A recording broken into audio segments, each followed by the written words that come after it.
Facebook story. Thank you so much, Dennis. Okay. Facebook might be shining, but gold is not. The once hot commodity is having a good month, but is down more than 20% so far this year. Where's the bottom? Joining us now by phone is Jim Rogers, chairman of Rogers Holdings. Jim, great to talk to you, even if you're half a world away.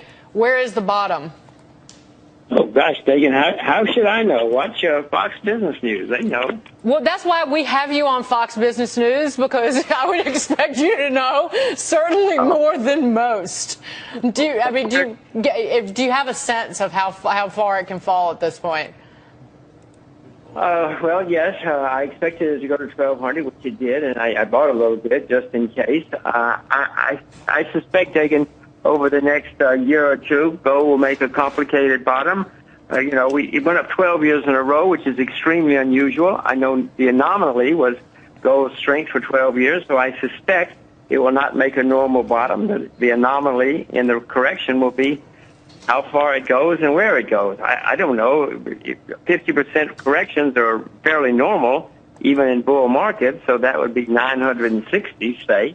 I'm not a market timer. I'm not a very good trader. I'm just pointing out to you that between $900 and $1,000 would be a fairly normal correction for something like gold. I own it. I'm not selling it. If it goes down again, I hope I'm smart enough to buy more.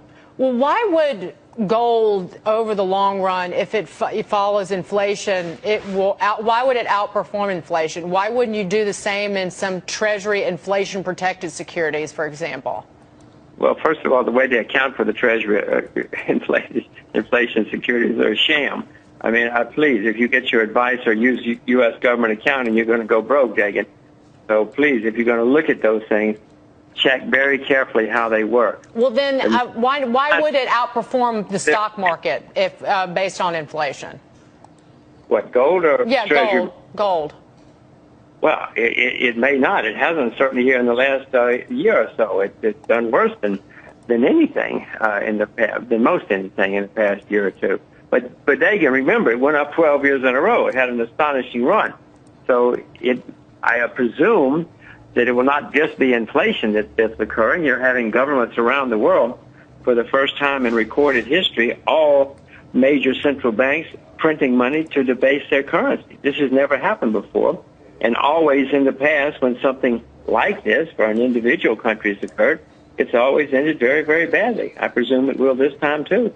Is there a store of value, though, that would perform better than gold, that you like more than gold at this point? Oh, I'm sure that sugar or rice or, some of the agricultural products would be extremely depressed. Sugar is down 75% from its all-time high. There's not much that's down 75% from its all-time high.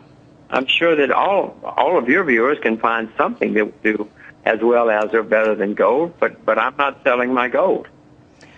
In terms of sellers and buyers, Jim, do you think that the average investor has made money on gold? Even though it was up 12 years in a row, individuals have a tendency to buy at the wrong time, and it's been a shocking and ugly come down for some, not just the year, but it's off 30% from the high hit about 2 years ago. Do you think the average person made money on gold? Well, that's an extremely good, insightful point. Let's see, gold is, everybody who bought gold in the last 3 years, I guess, is losing money now. And as you point out, most people get their timing pretty hopeless. I don't know who the average investor is, but it's certainly clear that anybody who bought gold nearly everybody who bought gold in the last 3 years is losing money. Jim, it was good to see you. Thank you so much. Be well. Oh, see you. Thank you. You should watch Fox Business News. They got good answers. Well, because you're our guest. Thank you, Jim. Be well. Good advice there. All right, we'll get back to the markets at